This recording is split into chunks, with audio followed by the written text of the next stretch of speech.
on 10 Bell Pod. You're out of control, Manning. I want your gun and your merit badges on my desk. I'm out of control. You're out of control. See, the problem with rules is the special guest Raw commissioner can change them at any time. Get to the compa! All right, Man Scout, I might not have the evidence, but I know you were the one who murdered and dismembered Tent. Dynamite is my name. Threatening Jake Manning with a gun is my game. Time to make a hot tag in the cold morgue. What was the cause of death? Russian leg sweep. I knew it was that motherfucking Putin. So what are your thoughts on Demolition? Was that a line? Was that a fucking line? Was it, what's your thoughts on Demolition? All right. Hello and welcome to 10 Bell Pod. I am Gus from Selling In. I gotta plug that every chance I get. I'm joined as always by Michael Loving. Hey, this is me, and I've watched the first episode of Selling In, but I've been a bad friend and I haven't caught up and watched the rest. So there you go, Nick. Fuck you. Yeah. And we are also joined by who's apologizing for the click and a camp machine to all the tents. Scout! It's Jake Manning, everybody. I don't know if I can say it, but I'm featured in an episode of Selling In. I also have not seen all of them yet, so that means I'm a bad cast member, not just a bad friend. Oh, yeah, that's worse. That's way worse. Yesterday we filmed episode 10, and Manager of the Year, Tommy Thomas, is in it. Oh, okay. Good. Wow. I'm actually going to see Tommy here in a little bit. Hopefully he packages enough orders because as we're recording this, I am knee deep. I would say balls deep, but I don't want to be gross. In pulling orders for the 4th of July sale and the massive Matt Hardy virtual gimmick table where we broke all records and did some of the stupidest business we have ever done. You know what I'm gonna start doing? I'm just gonna hold up Hardy Boys Funko just up on camera the entire time I do these shows going forward because that's the only thing people are interested in buying. Man, those things are fun to watch. This one was fun too because a little inside baseball here. Just to let you guys know, if you thought this past Thursday was done with Matt Hardy, I would say about 20 minutes before the show, something came up and messed everything up. That beginning was so herky-jerky, messed up, wrong. We had to change a lot of stuff just last second. Items that we needed on the table weren't on the table. Like, basically about 3 minutes in, much like a Clint Norris CD taping, I go, whoop, this whole thing's fucked. Now I have to be up here for X amount of hours, so fuck it. I went through that entire show with the energy of, I don't give a shit anymore. This whole show is fucked up. And apparently it was one of our best shows because there's freedom in that, right? There's tons of freedom. I wouldn't say freedom because I wanted to just end and start over again, but unfortunately I couldn't do that. That train was already rolling off the rails. All right, so I'm super pumped about who we're talking about today because he's like one of my favorite under-the-radar guys in the Attitude Era or maybe like just all time. Today we're talking about the 5'9", 400-pound super heavyweight, Crash Holly. As Jim Ross would call him, the Houdini of hardcore, not to be confused with the Jenna Jameson magician porno, Sleight of Hand Job. What? Jim Hold Ross on. said that? Jim Ross said that? No comment. So, Michael John Lockwood was born August 25th, 1971 in Anaheim, California. There was nothing interesting that happened on that day, but I'm going to throw up a comedic challenge to Nick. I'm going to read what happened on this day, the same day as Lockwood being born, and you have to make a joke or say something funny after I read this, okay? Oh, shit. I'm not good at improv. All right. The leader of the Social Democratic and Labor Party, Jerry Fitt, presents a number of allegations of brutality by the security forces in Northern Ireland to representatives on the United Nations. Go. Something funny. What the fuck am I supposed to say funny about that? Isn't that the challenge? Never mind. Go on. Is that it? Is that the only one? Oh, yeah. I told you there was nothing. That was it. Dynamite. Great job, Micah. Fantastic. That really contributed to the episode. I appreciate you taking the time to doing this. I mean, it's not like I have set you guys up for success. And what do you give me?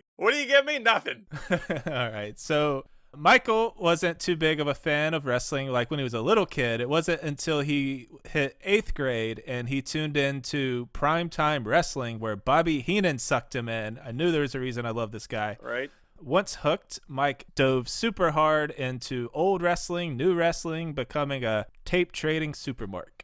He was a big fan of Macho Man, but the guy that really inspired him to get into wrestling was good old Battle Cat Brady Boone, who is one of the Robbinsdale, Minnesota dudes. Brady was a very generous 5'10" and a very generous 200 pounds. And as Crash wasn't like the biggest guy in the world, this kind of gave him hope that he could also break into the business. Yes, one day I could take a clothesline from Nikita Koloff and turn inside out and inspire everyone else in the world to take a clothesline just like that. Oh, the old flip cell type thing? Yeah, when you take a clothesline and you flip inside out. Right. From what I understand, Brady Boone was one of the first guys to do that. Damn, that's kind of a cool little legacy. The indies wouldn't exist, am I right? As soon as Mike turned 18, he enrolled into wrestling school at old NWA wrestler Woody Farmer School in Hayward, California. Maybe, Jake, maybe you'll know who this is because he said this dude's name like 15 times, and I couldn't make it out. He learned from, I think, Boris Kivanoff. Does that ring a bell? I think I've seen the name before, like out and around. See, West Coast guys, if they weren't in Beyond the Mat, like, I don't know who you are as a West Coast guy, early indies. Where, like, Northeast indies in, like, the mid-'90s and late 90s. I mean, if you want to talk about Blue Thunder, if you want to talk about King Kalua, Don Montoya, Reckless Youth. Yeah. All those guys, I mean, we could have a nice little chat, you know, Devin Storm, Twiggy Robinson. Like, I could tell you all that. But when it comes to West Coast guys, it's kind of like a blank spot. Unless you were in King of the Indies or Beyond the Mat. He would learn from Boris and obviously also get a handful of lessons from Woody as well as Shane Cody. And even Mae Young would drop by sometimes to like do some training with the students. Mike would debut in 1989 as Johnny Pearson in Bay Area Wrestling. And his first match was against his trainer, Boris. Man, and being as big as he was in 1989 in the Indies, like, that had to be tough. He probably held every junior heavyweight title there was in the area because nobody else was that small. And nobody else was allowed to be in there. That's kind of like Chris Candido. He was always like the junior heavyweight champion in every Northeast indie promotion because, like, well, we don't have anybody else. We might as well put a belt on you, and you're really good. We'll kind of fake it for the rest of the guys that come in, and there you go. Crash talked about the obvious in his shoots about basically over and over everyone telling him he wasn't going to do shit, and it just added and added to, like, well, I am going to do shit. So he'd spend the next 5 years working, learning, training. Jake, where do you expect a wrestler to be in 5 years? 5 years, thinking they're the shit. Hopefully they've learned enough flips so they can get on TV. Don't worry about psychology because that's not important. Because what is this, you can learn. You can have that skill if you want to be a long-term lifer. But if you want to be a guy that comes in and makes some real money and a splash, don't worry about psychology. Just think about putting all your shit together and going out there and doing it. Also, too, very much think that the world owes you everything. That's important. Have that quality in you. And also don't think. Be as dumb as possible. Don't think about, like, what happens if I do this, or if I say this, or if I tweet this, or so this happens. Just do it. Or this human interaction. Why don't I just think about what works out best for me as opposed to the actual long-term effects on this other human being that I'm now alone with right now? Let's just be a scumbag and think your world doesn't think, and think it's going to last forever. That's usually where you should be at about 5 years in. There's no bitterness in that at all. I don't know if any of you could pick that up right there, but that's where I expect somebody to be.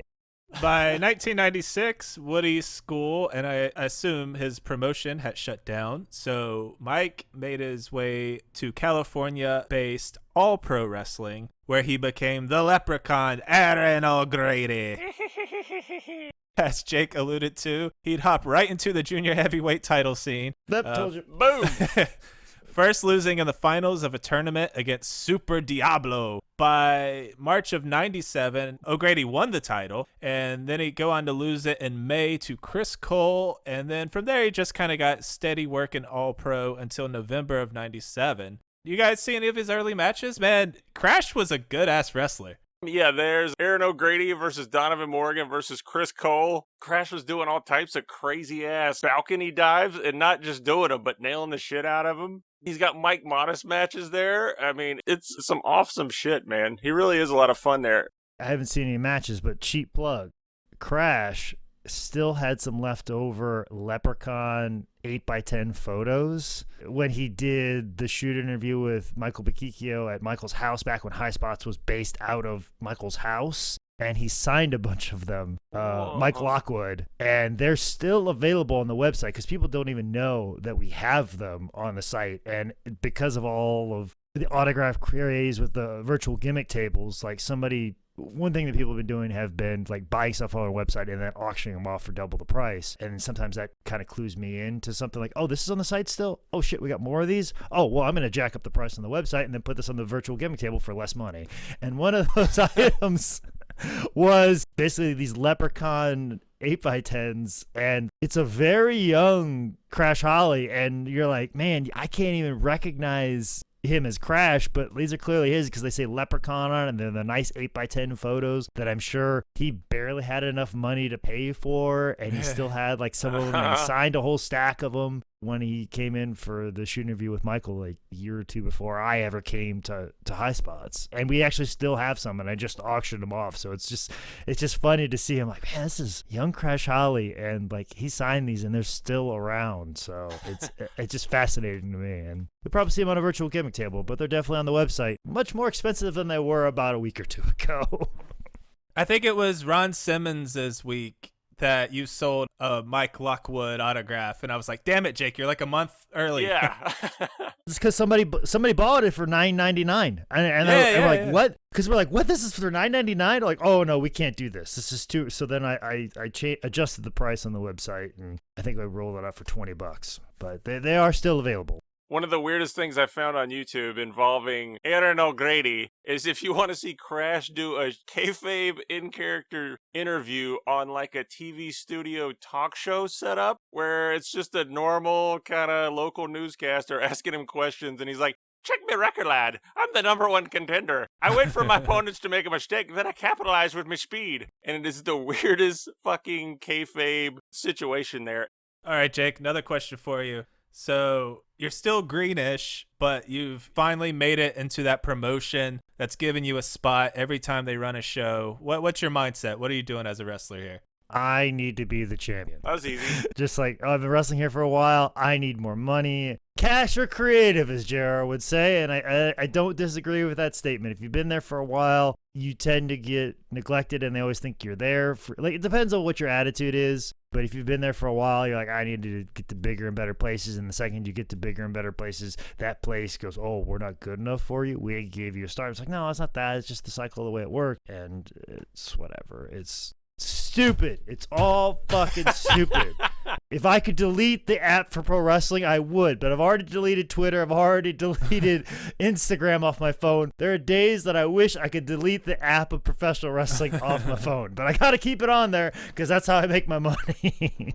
So it was in All Pro in 1997 that Crash would kind of get his first break in the industry. After viewing a tape between O'Grady and Mike Modest, ECW's Taz referred him to Paul Heyman, who was like, as long as he doesn't expect to get paid in actual money, he's in. Nothing but Oxycontin for you, Crash. Well, I'm sure Taz's pitch was like, bro, this guy is shorter than me. I will look so tall if you book him, Spike Dudley, Jamie Dundee. The fact that I'm so short will be completely unnoticeable. And then if you unbook 911, all of a sudden I'm going to look like an average sized dude. Come on, Paul. Let's go.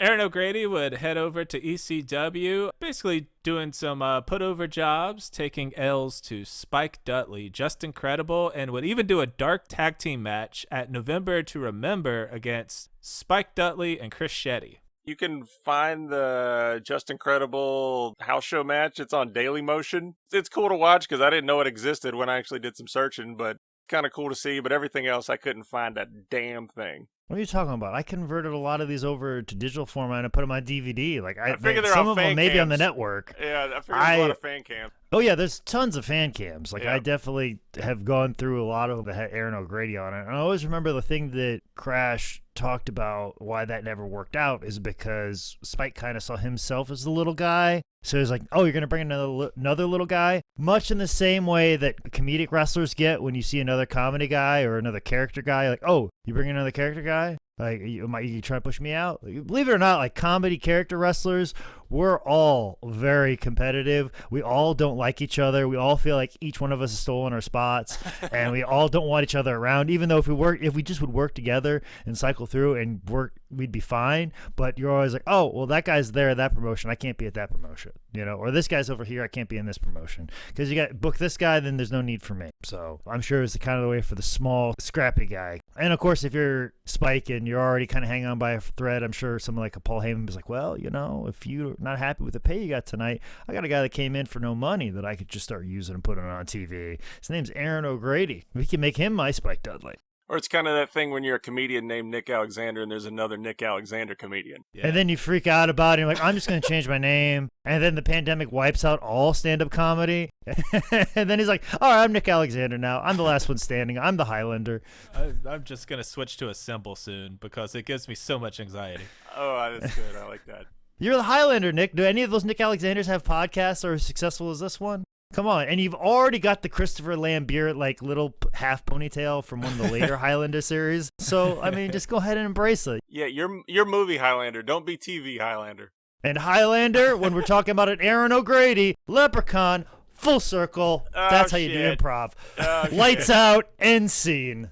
Next big break for Crash here. On January 20th, 1998, O'Grady wrestled Vic Grimes in a tryout match for the WWF, which you can find on YouTube. And I don't know how many dark matches you can say this about, but it is absolutely a must watch. It's so damn good. I mean, you got chairs, you got swanton bombs by a guy that weighs 400 pounds. Vic does the spot where he puts Crash outside and he sits him in the chair like a crazy homicide Sabu type spot.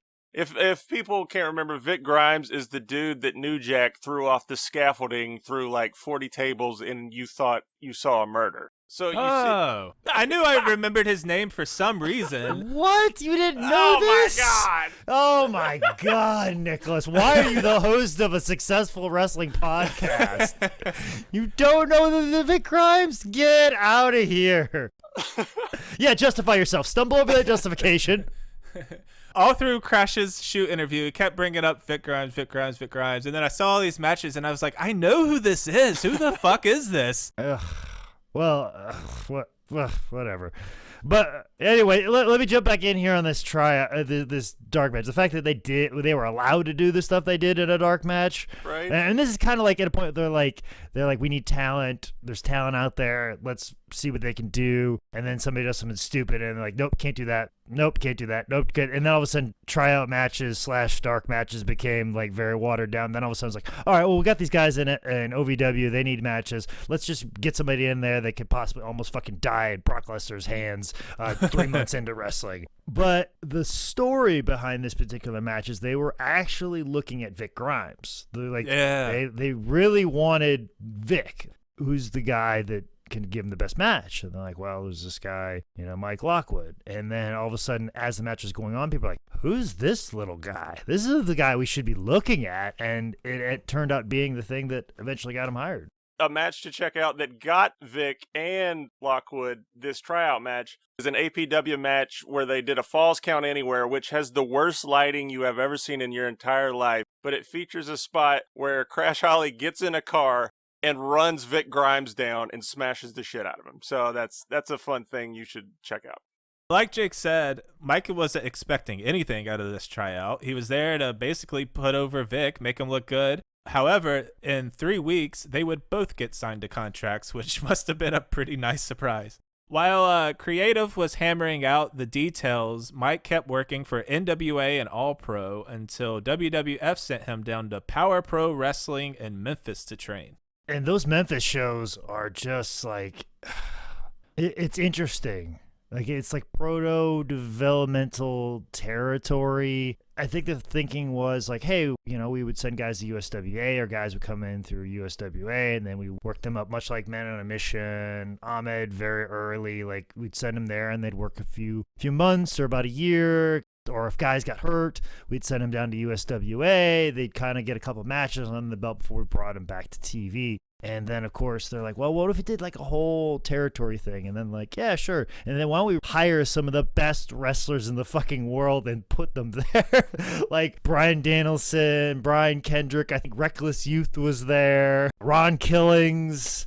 You even had Joey Abs, Jason Arndt was there, and then let's put Tracy Smothers in the mix, working with these guys every night. Like, those Memphis shows don't get enough credit, like, of the talent that was there. And it's like this weird hidden gem that exists in the proto days of, like, before OVW, before FCW, before NXT. The idea of, like, hey, we need an actual central place. It was just when they were figuring things out. And you see pictures of it, they're like wrestling in armories, no different than guys today, in front of crowds the same size. And to see that, it's very interesting that this was under the guise of WWE. And just, it's fascinating to me. I think Power Pro is something that gets lost in the shuffle sometimes in the discussion of developmenting talent, and nobody brings it up or mentions it. And it's a vital part, and it's very interesting. And there was a lot of really good talent there. They didn't do a whole heck of a lot with it, nor did they know how to.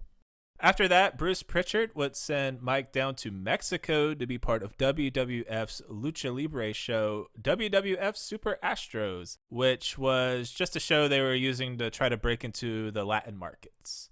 The best thing was he wrestled under a mask, and he was called the Green Ghost, which sounds like gringos. That's my favorite thing. Jake, you know anything about this show? I'd never heard of this Astros show. Bruce has talked about it multiple times on his podcast about the opportunity they had presented to them by Univision. They gave them an hour of programming, and they learned very quickly that them as an American television company, American wrestling television company, that they just didn't know how to produce a product that penetrated the Mexican audience, and they had different cultures, and they just kind of threw them in there and like, oh, well, they speak Spanish, and they didn't realize that there was a big difference in cultures and mixing it together. But they drew good ratings, but Univision was expecting something different. WWE didn't know quite how to deliver what they were looking for or what they wanted, and I guess there's a whole hubbub. But I definitely know that Rob Viper, High Spot's Canadian representative, could tell you all about Super Astros, why it succeeded, why it did not, some of the best matches on it. So just look for @RobViper on Twitter and ask about Super Astros, and he will tell you the highlights and the lowlights.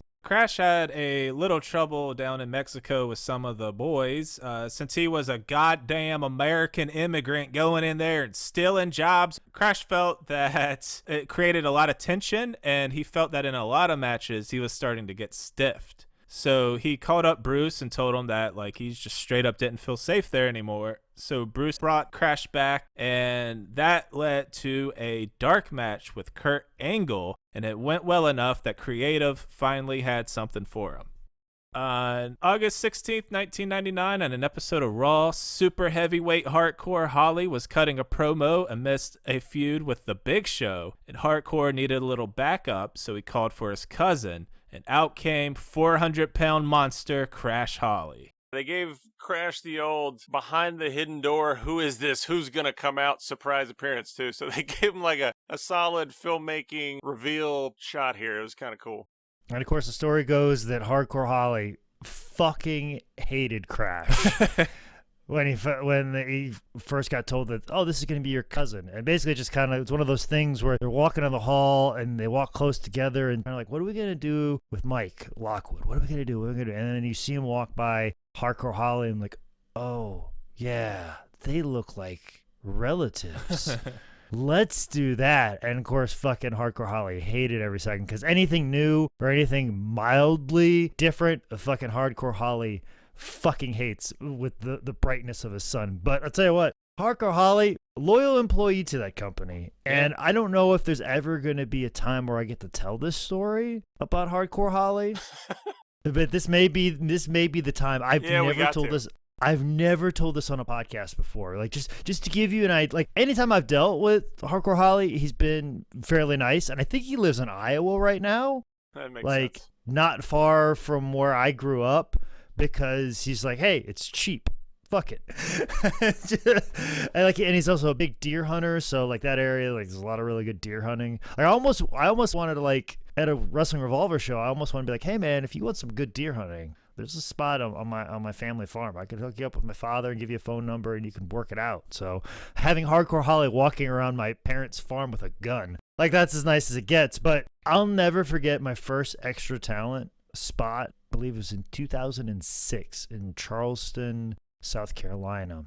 And it was right before they were about ready to do a Tributes to the Troops thing. It was in the midst of the John Cena Umaga angle, and I was a part of that big pull apart with Umaga. And like I said, doing Extra Talent pre-Benoit was completely different than doing Extra Talent with post-Benoit. Because pre-Benoit, like, you would see Vince. Vince would walk in and just be one of the boys. Like, because you're Extra Talent, you post up, you want to be seen but not heard or not in the way. So you just kind of post up right when everybody walks in, so you could say hello to everybody. So you've made that interaction. And just kind of stand there, not being in any way. And of course, everybody's got bags in their hands, so you don't have to shake everybody's hand, but you can at least say hello. And you're just sitting there. So if they're like, thinking like, hey, we need somebody to get bounced around by whatever. And then you walk in like, oh, there's the guy that's going to get bounced around in the ring later. And, Vince walked in and, he was like, good morning, gentlemen. And he was walking in with Triple H and Stephanie, no security in tow, just walking in like one of the boys. Of course, that changed like a few months later, but I'll never forget. The best part of that is you could sit by the ring and watch Vince lay out the show.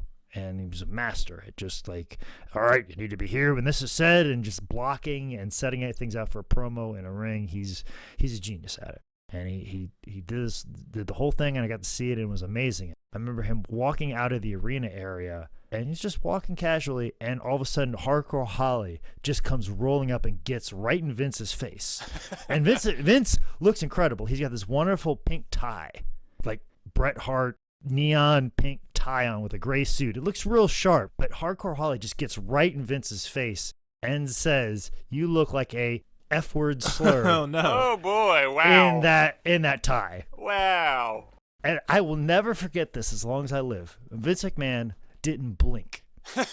Why would he? All he did was just merely lean back slightly, button his jacket up, and goes, "You know where I got this tie? Alabama."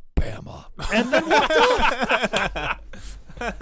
That is an interaction between human beings that happened on planet Earth. I don't know what either one of them were thinking. I don't know. That's the dumbest story I have in professional wrestling. That happened. I was like, what's the context of all of this? This makes no sense. This place is crazy. Hardcore is like, I think it's shoot from Alabama, and he's kind of like a proud Alabamian. Yeah, and Vince just came back and like, Vince nailed it. Vince nailed the fuck out of it. Come at the king, you best not miss. So for Crash's debut, he cuts a promo live on TV, and he said at this point in his career, he had only done 2, so that had to have been terrifying. The cousins immediately set up that they have a tempestuous relationship. They immediately start fighting and scuffling, but despite this, they become the tag team, the Holly Cousins, heavily borrowing from Chris Candido and Lance Storm, who was already doing this kind of fighting tag team angle in ECW. It's the fighting Holly Cousins. Things kind of move at the speed of light for Crash here. Right after he makes his Raw debut, that Sunday, Crash would make his pay-per-view debut at SummerSlam, where the Holly Cousins wrestled in a 6-team tag team turmoil match to determine the number 1 contenders for the tag team titles. Edge and Christian started off against the Hardys, which is always good. The Hardys lose, leaving Edge and Christian to put out Minion and our past podcast guest Viscera. Draws and Albert are the next to fall. Then comes out APA, who take out Edge and Christian, leaving the Holly Cousins, who seem to have come out way too early. Like, I think they missed their cue by a bit. Yeah, it was weird. The Hollies take the upper hand, but then they start fighting each other. Farouk then fucks up Hardcore Holly and then types GG into the chat box because APA gets the win. The Hollies would stay in the tag team title scene, breaking off to have singles matches, usually against each other. And they pushed forward to October when Crash would go to England to be part of 99's Rebellion in a triangle match against Edge and Christian and the Acolytes. The Hollies don't last too long. Crash gets a backdrop from the top rope and eats a massive clothesline from Bradshaw for the L. The next big match for Crash would be a couple weeks later at October 17th's No Mercy, when the Hollies faced the New Age Outlaws after previously costing them the tag team title belts to the Rock and Sock Connection. This match shows how brilliant Crash Holly was as a character because he suckers Billy Gunn into hitting his Famouser onto a chair, which results in the DQ for the Holly cousins to win. But I just thought Crash was fantastic and like, yeah, I'm going to get a concussion, but guess what? We're going to win. The next night on Raw, the Hollies would ride that momentum into the main event when they took on tag team champions Rock and Sock. So Rocky and Mick weren't on good terms during this match after Rock had said some hateful things about Mankind. Oh. This caused Foley to set outside on the ring steps, kind of moping, basically making this a handicap match. The cool little thing before this, earlier in the show, is you get to see the Holly cousins pitch into Vince McMahon in a stupid little segment to get the tag title shot, and it's just Vince finally like, all right, you got it. During the match, The Rock manages to pull out a rock bottom, but with Crash distracting the ref, the game runs in and clocks The Rock with the world title. Hardcore rolls over onto The Rock for the 3, and Crash and Hardcore Holly become the tag team champions. And then, as is customary at the time, Stone Cold comes out and beats the shit out of Triple H. What a Attitude Era series of fucking events. Yeah. You have two fighting tag teams fighting over the tag team titles. You have the world champion come out and hit him with a world belt, and then you have Stone Cold coming out. It's amazing. You have two run-ins, two teams that have similar gimmicks where they don't like each other. A title change happens, and we also set up for a world title angle. All you need is Patterson and Briscoe and drag, and this is for sure one of the highest rated segments in the entire Attitude Era. So the Hollies would fend off all challengers at house shows, basically taking on the entire tag team division, the New Age Outlaws, APA, the Hardys, Too Cool, and they'd eventually go on to lose the titles at November 4th SmackDown to Mankind and his newer, nicer partner, Al Snow. Oh, wow, what a low point in the Hollies' career. And you thought Mankind was at a low point when he was teaming with Al Snow. I had to do that for my buddy Mick because his joke is always a dump on Al Snow. So since Mick isn't on Twitter either, I figured I might as well jump in and dig at Al Snow on my podcast. It's always needed. 3 things that I want to bring up about this match because they just need to be brought up on this stupid podcast. At the beginning of this match, Jerry Lawler and Michael Cole talk about the controversy about Al Snow and his head toy. People are thinking it promotes the decapitation of women. Yeah. I thought that was especially, Twitter existed back then. That was fun. One of the best signs I've ever seen that said Austin wastes beer. And then Michael Cole decides to make the random, very uncomfortable point that the Holly cousins, they're not kissing cousins, though. Unprompted, unneeded at all. It is fucking weird, and it makes you question Michael Cole's history. So more cool things here for Crash Holly. He'd be part of his first Survivor Series style match when he and Hardcore Holly teamed up with Too Cool to take on Edge, Christian, and the Hardys. Something that really caught me off guard, Jeff Hardy does a 450 in this match. Yeah, I did not remember people doing that. Yeah. Bro, both the Hardys could do a 450. Really? I've never seen Matt do one. Oh, you gotta look at some Omega tapes. Like I was just talking with Matt on the virtual gimmick table. Like I was telling him, like, you were a white Too Cold Scorpio when you were a kid. Like he's very underappreciated as a high flyer, and just it's insane. If you go back and look at some of those early Hardy matches, especially Omega stuff, it's breathtaking. Matt said, he goes, my finish was a springboard moonsault. Yeah. Damn. That's absurd to think. One thing Crash was good at, which he talked about a lot, was selling. He takes a Tamikaze, which I'm going to call it after Tommy Rogers. It was Christian's move where he'd kind of drill their head in with their back, but Crash takes it like a champ. The other thing I liked about this match is the Hollies don't get any eliminations till the very end because they're sneaky bastards. Crash makes it pretty deep into this match before he does get dropped by Christian, but right after, Hardcore takes out Christian, giving the Hollies a Survivor Series win. Crash would then spend the rest of the century tagging up with Hardcore without too much happening. In early 2000, Crash got a shot for the Intercontinental title against Chris Jericho January 27th on SmackDown. And it was before this match that Jericho called Crash Elroy Jetson, which started a whole thing. Boom.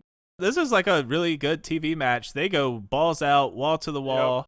Yep. We get some interference with Chyna, who was out there with Jericho as part of that angle. And Chris eventually puts Crash away with the walls of Jericho.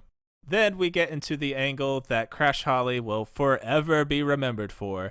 On February 24th on SmackDown, he defeated Test for his first of 22 Hardcore Championships. Ending up the match, Hardcore swings a chair, possibly at Crash, but either way, Crash ducks and Test takes a unprotected chair shot right to the tater. Crash pins him, and then the Hollies celebrate as a family. When Test gets blasted in the head, he crawls underneath Hardcore Holly's legs to get the pin. It was a great little touch by Crash, I thought. After winning the Hardcore Championship, Crash would say that he would defend it 24 hours a day, 7 days a week, which would later become the 24/7 rule.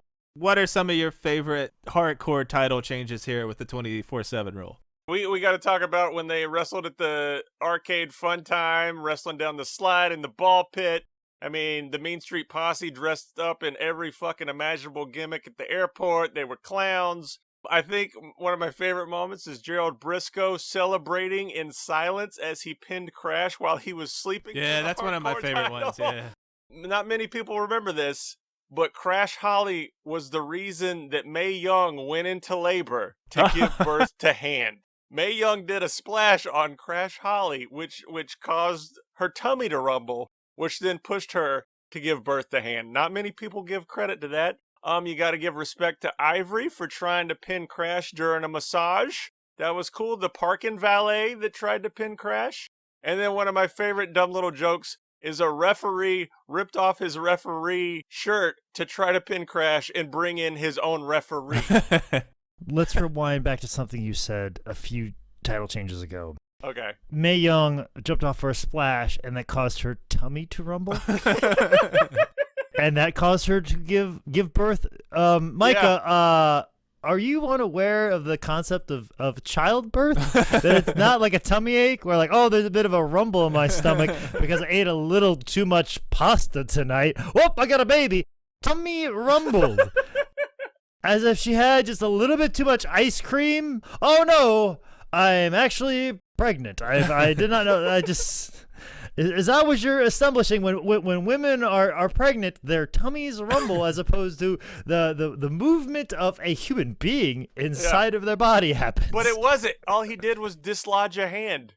I think we need to point out the wonderful idea of how there was always matches inside of matches. One of my favorites was when the Holly cousins would be having a tag team match. But then in the middle of the tag team match, Hardcore would bring a ref in and try to attack his own tag team partner in the middle of the shit to try to win his belt as they were having a tag team match. I mean, there was so much good creative stuff going on here. Bro, it's inception of wrestling. And basically what I'm saying to you, bro, is that Crash Holly is Leonardo DiCaprio. He's in there. He's in the mix. He's trying to incept upon you. He's got things inside of things. He's got a little one of them spinning things they put on the table to let him know if he's in a dream, inside someone else's dream, or is he in reality, bro. You got things coming in here left or Taz is just basically like our Joseph Gordon-Levitt. He's gonna come in and fuck shit up, and then eventually we get Raven involved. ECW, that's what I'm saying to you, bro. He's gonna be like the Tom Hardy of this whole setup, and he's gonna be fighting inside of fighting, and they got the things inside of their mind, and then you unfold upon all of it, bro, and he spins the top and it fades to black, and you don't know if he's living in reality or stuck in a dream.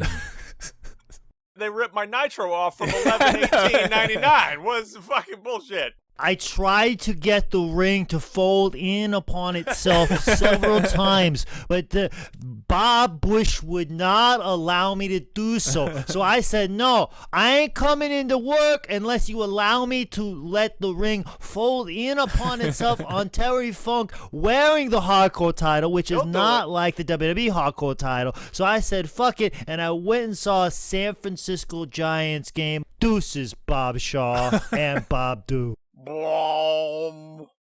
I can't believe we almost forgot this, but you have to look up the Samuel L. Jackson Shaft sketch that they did on the 6/19/2000 of SmackDown, I think it was, where Crash Holly actually has and does a little bit with Samuel L. Jackson in Shaft character, and then Crash Holly runs off, and then Pat Patterson and Gerald Briscoe come in, and then Shaft talks some shit to him, and then he punches out Pat Patterson. And I think they really missed an opportunity here to put the hardcore title on Shaft. But I think it's a booking conundrum, because what do? Nobody can defeat Shaft, so who's going to take the title off of him? I remember seeing that live as it happened. I go, what the fuck's this? What the fuck is going on? Like, this is Samuel L. fucking Jackson talking to fucking Crash Holly. He's not talking about Samuel L. Jackson, which would be super fucking cool right now. He's talking to him as fucking Shaft, which he's basically, this is not Richard Wrongtree. This is Samuel L. Jackson playing Shaft, talking to Crash Holly, who is playing Crash Holly. What the fuck is going on? Oh my God. Hardcore Holly is walking up to Vince McMahon and wants to talk about his tie. I don't know what's going on. Boom. So Crash would defend his hardcore championship at WrestleMania 2000 in a 13-man hardcore battle royal with a 15-minute time limit. Whoever has the belt at the end of 15 minutes is the champion, which kind of is irrelevant since there's a 24-hour rule, but whatever. The cool little thing before this, on the heat before the WrestleMania, they do a little news conference with a bunch of referees and all, like, 13 of the wrestlers sitting at cafeteria tables, breaking out the rules to them for the match coming up. It was a nice little touch. Oh, yeah. Also, to this WrestleMania 2000, something that gets lost in the shuffle. They had like an all-day WrestleMania tribute on the pay-per-view preview channel. They showed like old WrestleMania moments. They had great interviews. I don't know where or if that exists anywhere, but I remember that being a thing. Like, it wasn't like just like the half an hour preview show. They had like a whole couple hours leading into this WrestleMania 2000 thing, and they chronicled some of the older matches. And I remember like Sergeant Slaughter being on there and talking about, you know, oh, it's really weird being a former drill sergeant and turning to be an Iraqi sympathizer when he really wasn't a drill sergeant. The preview to WrestleMania 2000 is something that's absolutely incredible. Hopefully I didn't invent that in my mind like Inception style, but I remember that being a thing for sure. So if anybody out there remembers that, please tweet at me. Maybe I'll read that in about a month or so.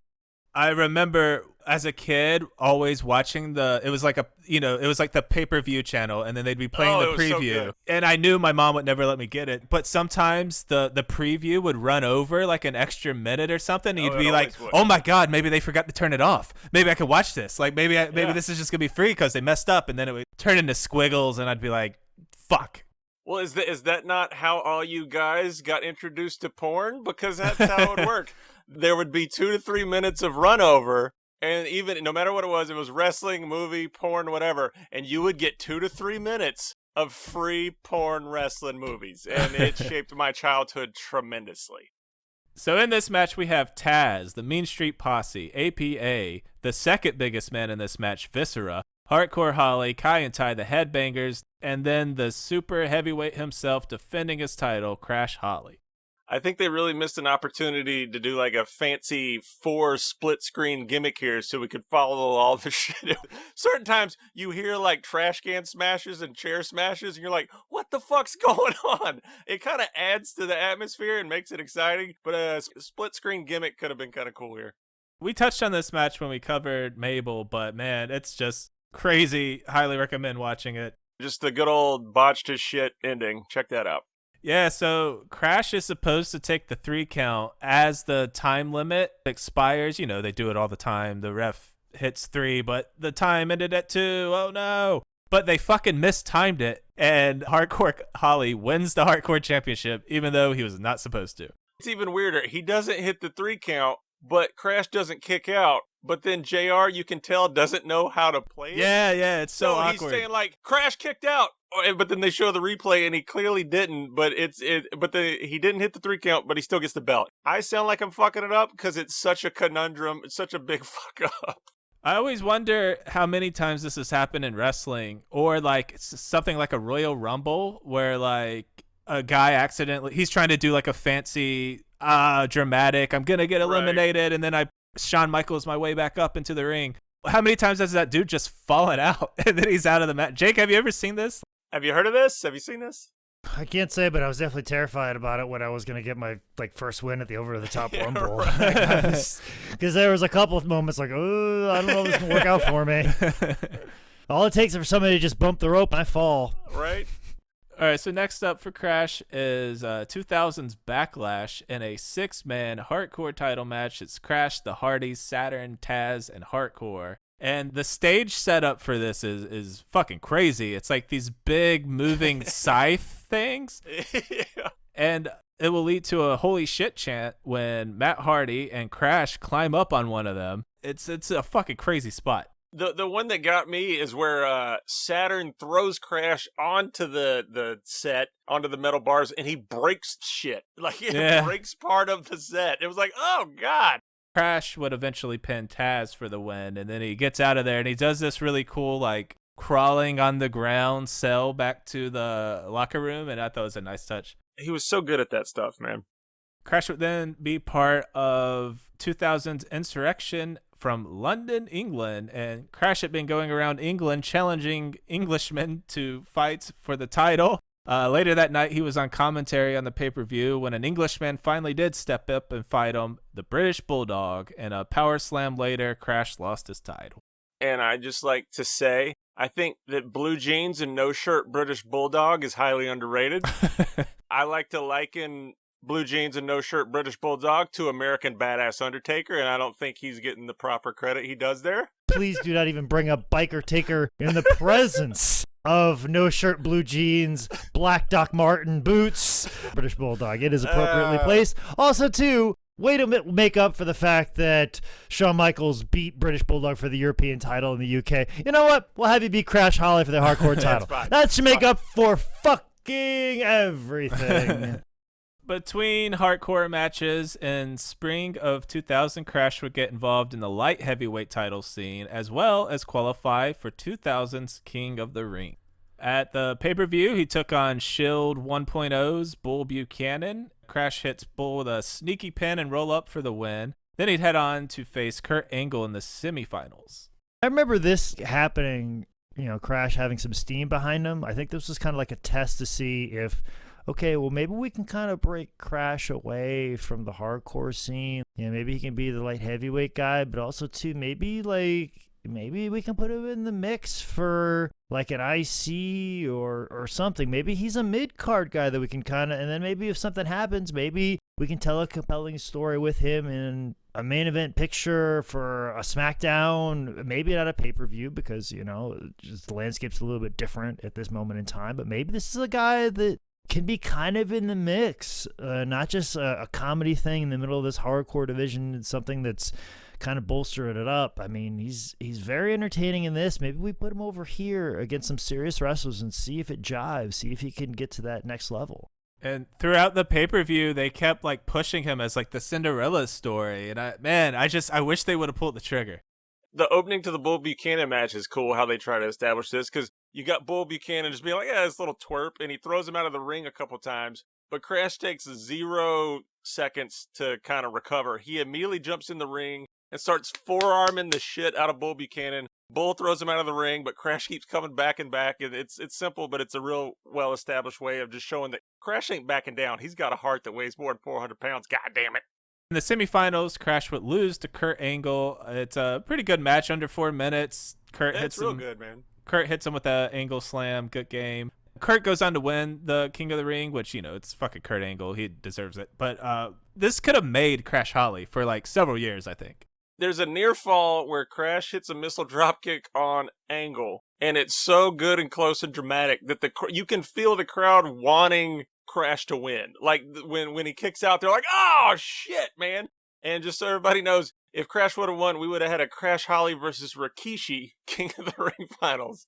Also, later in that King of the Ring, Pat Patterson and Gerald Briscoe have an evening gown match. And at this point, I think Pat Patterson has the hardcore belt. Yet again, don't shit on me for not remembering who's holding that damn belt. But then Crash Holly comes in and pins one of them. I don't fucking remember. And Crash, after one win over Bo Buchanan, and then a real good quick match over Kurt Angle where he shows out, he comes in and reclaims his hardcore match. Kurt Angle won King of the Ring, but Crash really is kind of the MVP of this pay-per-view, and they give him every opportunity to shine, and he looks fucking fantastic.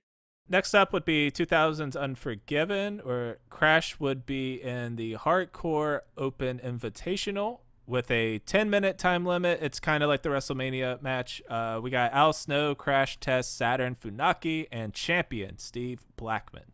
Yeah, I forgot how much Blackman was kind of a unsung hardcore badass champ back then. Crash does win the belt, but then he gets a trash can right to the face by Saturn and loses it seconds later. Blackman gets a win with a minute left and holds on to be the champion when the time limit expires. And it's that great booking where there's 8 guys all trying to pin him and beat him up at once, but of course we can't come together.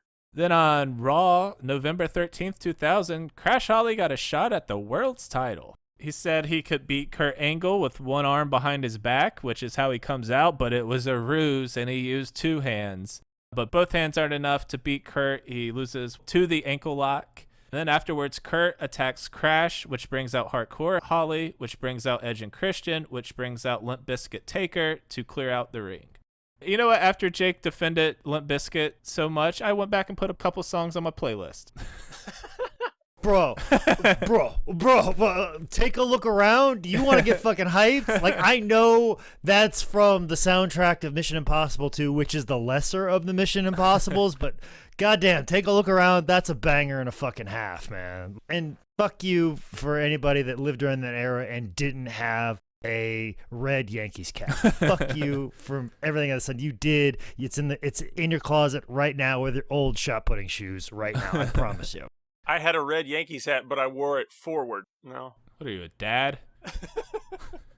In late 2000, the Holly family would get another cousin, Molly Holly. Going back and rewatching stuff, this was kind of when I wasn't watching too much, or I guess maybe remembering too much. And Molly she was a lot better than I remembered or thought she was regarded. I enjoyed a lot of her shit. She was funny and pretty good worker. Just okay, Michael Joseph Loving.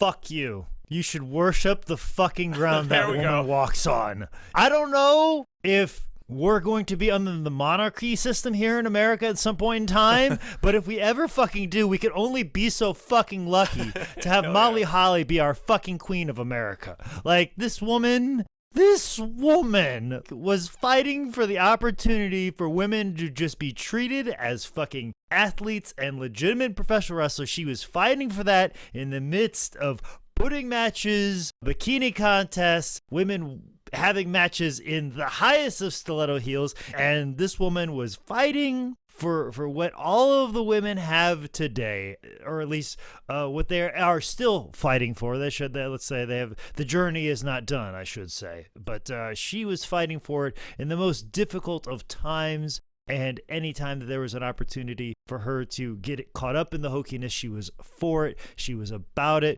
Go ahead, shave my head. Go ahead and make fun of the granny panties. But guess what? If you give me 8 minutes on Sunday Night Heat with Victoria, I will fucking crush it and be the best match on the fucking show, because I am fucking Molly fucking Holly. And she will not say that because she is a humble person and she doesn't swear, but fuck it, I'll say it for her. I will be her Luther to her Obama, okay? I am what she wants to fucking say, what is inside of her, what she is repressing. I will be that. I will be her anger translator. So at Survivor Series that year, Trish, Albert, and Test, which was TNA, would take on Crash with Molly and Steve Blackman. Let's see, Holly ends up getting the win when she puts Trish away with a sunset flip. At Rebellion in England, Crash would face William Regal for the WWF European Championship. And this is, I mean, Crash is a great worker. And then you have William Regal. This is a really fun, this is a good match. It really is. Regal being his beautifully dickish self. In the one place he should be a face, he's like, nah, fuck that. I'm still going to get heat. They hate me everywhere. That's a heel. That's a fucking heel. Regal pins Crash, but Crash's foot was on the rope, and in the confusion, we get a restart. Molly Holly missile drop kicks Regal. Crash covers Regal and becomes the European champion. So another belt here for Crash Holly, man. Boom. Oh yeah, also too, back to put over Molly Holly if I'm not fucking done yet.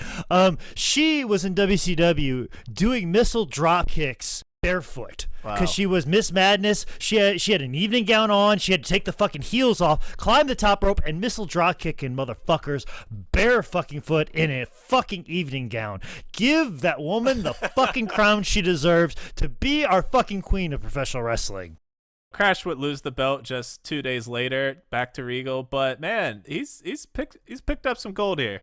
Around this time, also, he was kind of out of the hardcore scene, but he was still hitting title wins on house shows. They were trading him back, doing kind of the 3 title changes per house show match. But Crash was still in the mix there.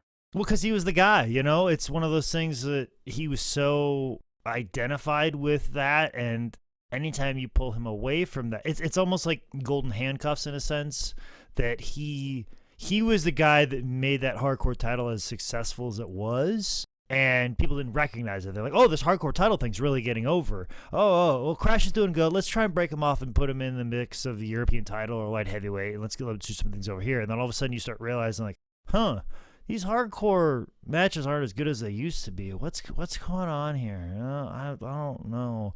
Well, remember when we did this thing with Crash? Let's throw Crash back in. Hey, the Groot again. All right, let's put Crash back into what we had before. Like, these hardcore matches aren't as good as they were before. But they're always like, what is wrong with the hardcore title? What do we need to do to update it? Let's change the rules. Maybe that's when we need to change the rules. No, the thing that made it work was Crash Holly. Yeah. And they never saw it as that and be like, oh, Crash can make anything work. Let's put him in a different spot. They're always like, we need him to make this hardcore thing work. Crash's kind of last big swing here is on March 18th, 2001 on an episode of Heat when he beat Dean Malenko for the light heavyweight championship. And Crash talks about in the shoot interview about how all the people that he worked with in the ring kind of picking up the small little details and the nuances that Dean taught him the most in regards to that he just really gave him all those little small parts that added up into a big one. And also it needs to be said that Dean and Crash had a hardcore title battle in a bouncy house. So there's that. Crash would have some successful defenses against Funaki and Grandmaster Sexay before dropping it to the debuting Jerry Lynn April 29th on Heat. And this was heel Jerry Lynn, which is just fucking weird to see. Heel Jerry Lynn, that doesn't make sense to me. I don't get that. Oh, you should see his very persnickety interview he did one time, I believe on a Sunday Night Heat. When talking to JR, like he was very salty about his time there, and rightfully so. Like him and Rob Van Dam have a killer match on Sunday Night Heat, and they chop it all the fuck up. Like it is weird. Jerry's just one of those guys. It's just like he's so good and incredible, and I don't know if anybody really knew how to even use him. Even Paul in ECW, there was always those starts and stops with Jerry Lynn, and then finally like, let's throw the belt on him. Let's back off away from it. Let's do this. Or like there's, even before they even got to that, they weren't exactly sure what to do with him, but you'll never find a better guy, a nicer man. I've wrestled the man twice. He still remembers me, still talks to me as a contemporary. Yeah, I think the weirdest thing about Jerry Lynn winning the light heavyweight title from Crash for me is that he won by a roll-up and he pulled the tights. Fucking Jerry Lynn pulling the tights. So at this point, WWF had bought up WCW and the roster was just overloaded, and Crash would kind of start getting lost in the shuffle. Spring of 01, the Holly Cousins had a feud with the Dudleys, with Molly and Spike having a little thing going on. Then came WWF splitting into like the two brands, Raw and SmackDown. Crash was assigned to the Raw roster and just not much going for him. It was nothing but like Sunday Night Heats and Jacked. And Crash said that, like, I guess it's kind of, the B programs, but he said it was so much more fun because at Raw, you have all the politics, all the cutthroatness, but Sunday Night Heat, you just show up and you wrestle and it's fun and there's catering and it's like, all right, this is good. Yeah, one of the cool things around this time to check out is there's a Crash Holly Brock Lesnar Raw dark match back before Brock was Brock, where if you want to see Brock coming out to some god-awful generic entrance music and Crash stomping on Brock's hands and Brock selling it like a little schoolgirl, there's some good shit in it. The spot where the little guy's on the big guy and he's trying to pin him and he basically bench presses him off of it, the Brock Crash Holly match gets my vote for the best spot of that ever. Crash goes flying into the air. Then Crash would jump ship over to SmackDown in September, and still not a lot of storylines. Crash mostly worked SmackDown house shows while getting all of his TV time on Velocity. In 2003, after being sidelined for 4 months with a cyst on his tailbone, which sounds terrible, Crash would come back where he would team up with Matt Hardy and Shannon Moore in the Mattitude Follower stable. Or as Crash said, we should have been called Team Icicle because we had no heat. Well, they were doing the Matt Hardy, like I think he was doing the light heavyweight thing, and the idea of like trying to get down to weight, so surround him with light heavyweight guys to make him look smaller, I guess, or make him look bigger. Basically, the reverse of the Taz.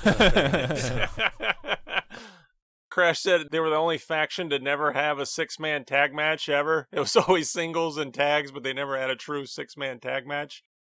So Crash was probably never going to be in the main event with Rock and Austin, but for a minute there, he had definitely earned his spot. He was pretty over at times, but after the merger, he seemed to just get straight forgotten about, and that led to, understandably, Crash feeling pretty bad, pretty angry, and complaining a lot. And he was so vocal that WWF thought it would be best to just let him go. And on June 30th, 2003, Lockwood was future endeavored by the WWE. Right before this, he got a couple quick, more hardcore title wins on TV that brought him up to his 22 that everyone knows. 2003 is pretty rough time to get released back into the wild. A lot of the big indies we think about today are just still babies at this point. NWA was on life support, so he did kind of NWA's last Hail Mary, TNA, which Crash would sign to July of 2003.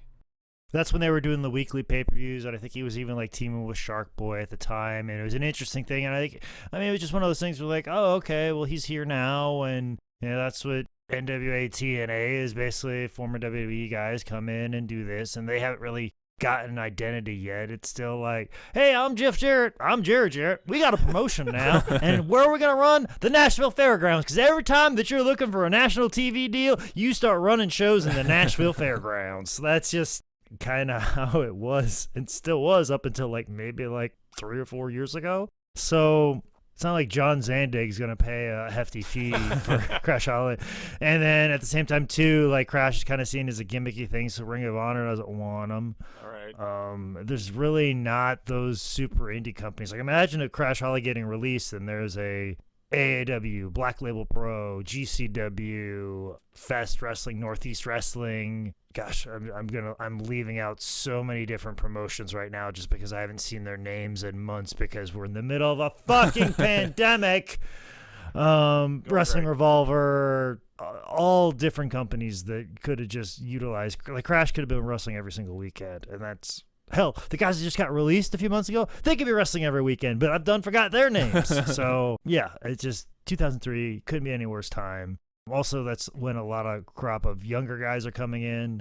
You had CM Punk around, Chris Hero, Colt Cabana. All these guys are out there doing their thing. Christopher Daniels is out there. Bryan Danielson's out there. And, those guys are going to command less money than Crash. The idea and concept of someone like a Crash coming in and getting people to come out to an indie show, you were probably still, 7 years away from that. Absolute fucking worst time to be let go. Bringing up CZW is an interesting thing too, because just the way I see Crash Holly, he is one of the most famous, iconic, hardcore champions of all time. I mean, he's one of the first people I think about when I think of the hardcore title in WWF. But I don't really think of him as like a hardcore wrestler. Is that weird? Not the same way as like a Necro Butcher or a Sick Nick. I mean, that's the whole joke, right? That's the joke. Yeah, I knew that's why like Hardcore Holly was doing it. He called himself Hardcore and then never did like a thumbtack spot ever. I don't know, walking up to Vince McMahon and calling him the F word That's pretty hardcore. That's pretty hardcore, man. That's pretty hardcore on both ends of the spectrum, not just for that's your boss, but also too having that much hate in your heart. Yeah, it is the different aspect of it. It's like when it comes to the hardcore title, it's a character thing, but at the same time too, like if the hardcore title was Blood and Guts, I mean, you're having debates about Al Snow having an action figure with a female decapitated head. Like those are the conversations. Imagine if the hardcore title is Blood and Guts, like ECW stuff, and they're putting that on Raw. Yeah. Like imagine the conversations they're gonna have then. But the hardcore title becomes more of this jokey, character-driven thing, farce of a hardcore thing, and that's what makes it successful, where like you do the Blood and Guts thing and then you present that shit probably ends immediately. And also too, it's like you're trying to be edgy with it and you can't be edgy with it. So if you can't be edgy, the next thing is to be more of an inside joke, more of what they did.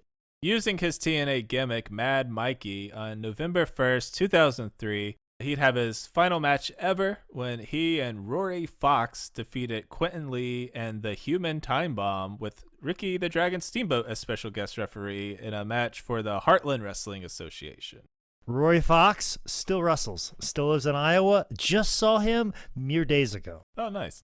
Anybody listening right now, go on YouTube and look up the Mad Mikey intro package, and it's the most old school WWF vignette put together, silly, goofy, like in character, him getting mad at the smallest little things. It's so good and so beautiful. It's Crash at a different character, but he's still nailing the fuck out of it. It's a beautiful thing. All right, and then times turned dark for Crash. He's obviously in a big downswing in his career. He went from presumably making great money to an indie scene that was struggling at the time. To make things worse, his wife wanted a divorce, and this put Crash in such a dark place that he didn't see a way out. And on November 6, 2003, while staying at Stevie Richards' house, Crash seemingly committed suicide by ODing on a combination of pills and alcohol. And Crash was only 32. Probably a good place to plug the suicide hotline, 1-800-273-8255. I've been there, and just, you got to get out of that headspace, man. There's always hope. You can always start a podcast with a guy that fights tents. There you go. Crash isn't in the Hall of Fame, but like clearly he should be, right? Like he's such a huge part of the Attitude Era. He won the tag titles, the European title, light heavyweight title, and just the face of the hardcore division for several years. What do you guys think about putting him in the Hall of Fame? I think so, because doing my research for all this, and I try to go down to YouTube comments all the time when I'm watching videos just to get fans' reactions or impressions, or sometimes there's good little stories that I miss to throw in here. But just so many people talking about the impression that Crash left on them, of just how much fun they had watching that and how much they'll never forget all the silly, airport or arcade hardcore matches and silliness. I mean, it clearly left a huge impression on wrestling fans who grew up in that time. It's like movies, man. Drama gets rewarded so much, but comedy sometimes just kind of pushed to the side and not given the respect. And I think Crash deserves all that fucking respect because he was funny as hell and he knew how to make that hardcore title gimmick what it should have been. It should have been a goofy, fun thing where it's just, there isn't that much respect on the belt, but that's the joke. And it's fun as fuck. And sometimes things just need to be fun as fuck. I 1000% agree. He should definitely be in the WWE Hall of Fame. Although I know how WWE gets a little squirrely about guys that OD'd or have auspicious ends of their life. But I feel like there's enough time that you should put him in because he was a large part of the Attitude Era. That our core division doesn't exist without him and what he did, and that's a lot of what people remember from the Attitude Era. And I remember before we started recording, we were talking about like basically what we're discussing is a 3-year run, but at the same time too, a 3-year run that's on TV every single week in segments that are some of the highlights of the entire program. And there are guys in there right now that didn't have a 3-year run as good as Crash did. Now there's guys that were there for 8 years and they had the ups and downs and they came back and injuries and blah, blah, blah, blah, blah, but like for a solid 3 years jam-packed, I mean, it's got to rank right up there. Definitely top 10 for the Attitude Era, like guys that had a solid 3-year run like that when wrestling was as popular as it was. And him being such a highlight, I think it'd be something that's, I'd say, long overdue. Whenever they decide to do it, he's definitely a guy that's lost in the shuffle, but he definitely belongs to be in the WWE Hall of Fame, hands down. I don't know who's going to start that campaign or that discussion, but it's a discussion that needs to be had at some point in time. All right. Final thoughts on Crash Holly. So one of the things in our notes we didn't get discussed, but that's okay. I'll put it in here because it's the little bit that I know about Crash. He actually had a wrestling school in Salisbury, North Carolina in 2002. So he was still employed with WWE while he had this wrestling school in Salisbury. And I actually met a guy who went to his wrestling school because he ended up going to our wrestling school like a couple years later. And he finally told me one day after like a few weeks, he goes, "Hey man, I was kind of nervous about saying this. I used to go to Crash Holly's school." And I go, "Oh, you did? How was it?" He goes, "Man, not good." This kid was like very much a super fan. And while he was training to be a pro wrestler, he bought front row tickets to be at a WWE show. And of course, Crash was on the show. And when Crash came out, he goes, "Hey, there's my trainer." And he waved to him and like said hi to him while this kid was in the front row. Next day at wrestling school, Crash beat the ever-living shit out of him because he's like, "Are you a mark or are you a wrestler?" You could say that's a dickish thing. You could say that's a bitter thing, and you wouldn't be wrong. But at the same time, too, let me tell you about my experience with that kid. I had an opportunity to do a ring rental and get somebody to come along and wrestle with me, and he'd gotten to the point that he could probably have a nice little match. So I was like, "Hey, man, I've got an opportunity for you to come wrestle with me. We got to set up and tear down the ring, so that kind of sucks, but we're getting some money to do it. It's not a lot of money, but you get to wrestle, and we get to do it, and this will be one of your first matches, and you're going to have it with me. You'll be safe. You'll be good. I just need somebody to come along with me and do this ring rental." And he's like, "Oh, I'm sorry, man, but I got plans to go to an autograph signing with Shawn Michaels." And that's when all of a sudden, like, I saw what Crash saw, and I was like, I did not go across the line that Crash caught, but he definitely got an earful, and I never saw the kid again. Damn. But here's the thing, though. A couple years ago, if I really wanted to meet Shawn Michaels, could have met Shawn Michaels because I'm in the professional wrestling business. Yeah. And Right. Yeah. someone like Crash, who was undersized for as long as he was, put everything into it. Seeing somebody giving less than was just completely and utterly unacceptable. And being the type of guy that I am, I understand that. I probably need to handle my emotions a little bit better, and Crash probably needed to handle his emotions a little bit better. But goddamn it, you could say that that's anger and bitterness, but I refer to that as passion. And that's what Crash had, and that's what you saw every single week that you saw him on TV was passion and happy to just be there and doing your thing because you realize that you're not supposed to. And that whole thing earlier of guys thinking they're entitled to it, that whole rant that I went on earlier, that was the anti of Crash. Is he appreciated every opportunity that he had and grabbed every opportunity he possibly could to be a performer, to entertain the people in professional wrestling because he loved professional wrestling. And that's what I think about with Crash.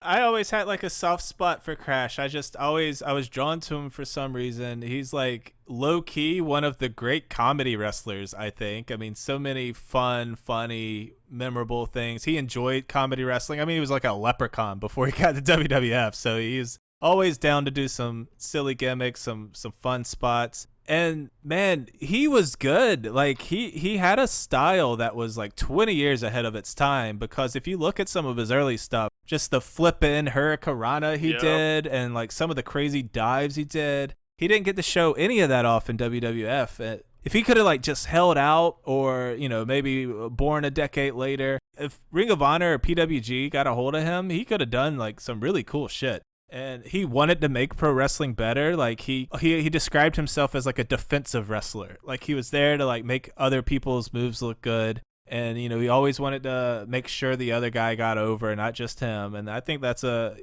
positive mindset for pro wrestling. The hardcore stuff is such a fun, cool legacy to leave behind. And man, I don't know. He was a highlight of almost every show he was on. And, I hope he'll get put in the Hall of Fame one day. He deserves to be remembered. And fuck, man, gone way too young, way too soon. But start bringing up Crash Holly a little more. Hardcore, comedy. He was really great. He immediately endeared me in the shoot interviews when he talked about watching All Japan pro wrestling tapes and learning selling from Misawa, Kobashi, and Kawada. I'm a fucking mark for that, and I was immediately like, all right, this Crash guy, he puts in the work, he learns from the good ones, so he knows what he's doing out there. Like Nick said, what really got to me with Crash was that he, as he said, he didn't need to get his shit in, which Jake was, I'm sure, in his rant about stuff about everybody needing to get their shit in because it's all about them. Crash was all about the angle, all about his opponent, all about getting over what needed to get over. If it was him, he did get himself over, but if it wasn't, he got the thing over that was most important. And I think that is rare as fuck. Check out him in his Funaki matches because that was his favorite opponent. I thought that was funny as hell, and just they work really well together. When you see it, it makes sense. More to Crash's selflessness, he jobbed cleanly to Chyna and Jackie, which for a wrestler back then during that day to job to two women back then is pretty much unheard of, but he knew that was his gimmick. Because like, oh God, I'm Crash, what? I'm a 400-pound super heavyweight. This can't happen to me. How can I get beat by a woman? What's this, cousin? And the thing that got to me most about Crash was just him talking about just the simplicity of just like, if you just had a hard day, and you need to watch something silly and just point at a guy and go, that guy was a fucking idiot. And you just need to laugh at him. He just wanted you to laugh at him. That's simply all he did. Because entertainment is so underrated just to give somebody some relief for the fucked up thing that is life. And this quote hit me the most because I know Nick and Jake and me, it just hits them so hard, or this sums up so much. It's like, I don't need to look strong. I'll be Comedy Central. Who doesn't like to laugh? And I'm pretty sure that's the entire reason why Jake and Nick do stand-up comedy, and Jake is so fucking great at comedy wrestling and everything. It's just, at the end of the day, fucking laughter is amazing. Laughter is just when it hits you right, it can seriously change your entire viewpoint and your mood for the day. And Crash was so fucking good at that, man. All right, that is Crash Holly's 10 Bell Pod, episode 1 of year 3. We're still doing it, still chugging along. You had so much joy in that, still doing it. Thank you for listening. Thanks to everyone supporting us over on patreon.com/10bellpod. Big shout out to Jesse Phillips for being a new Patreon subscriber. Thank you, Jesse. Thank you so much, Jesse Phillips. Sorry I did not have my phone in here to give you a thank you. Big thank you to all of our regular listeners, Big Bob, Miles Kane, DJ Shadow Penguin, all of the regulars Ryan, that tune in.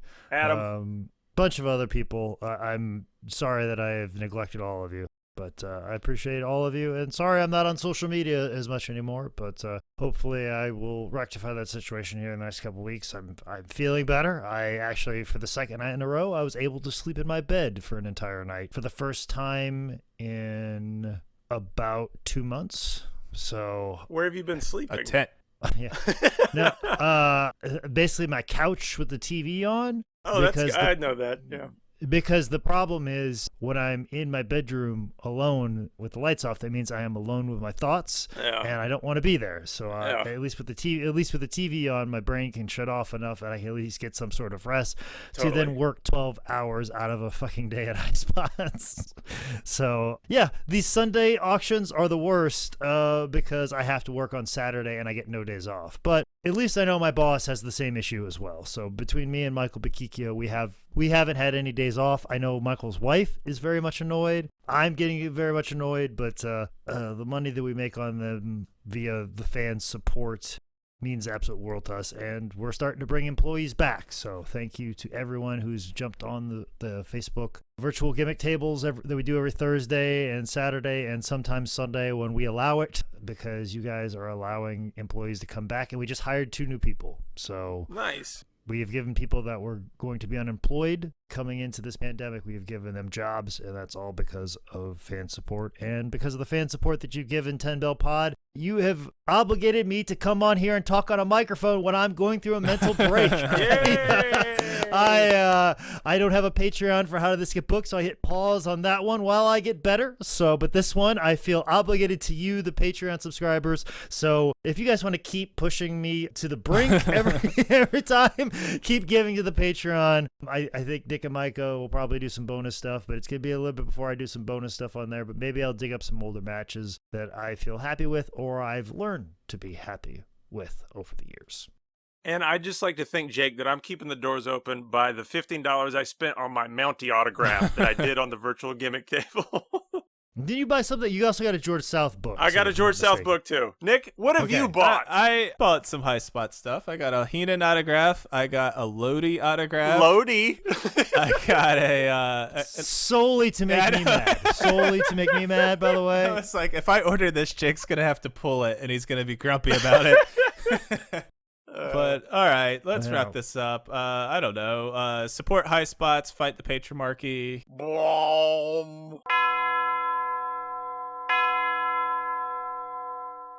Hey y'all, this is Jimmy James PP Cornette here, and I know you're too busy buying AEW shirts for your mom and your grandma and everybody because you gotta get everybody in the family watching the AEW to get the ratings up to beat NXT.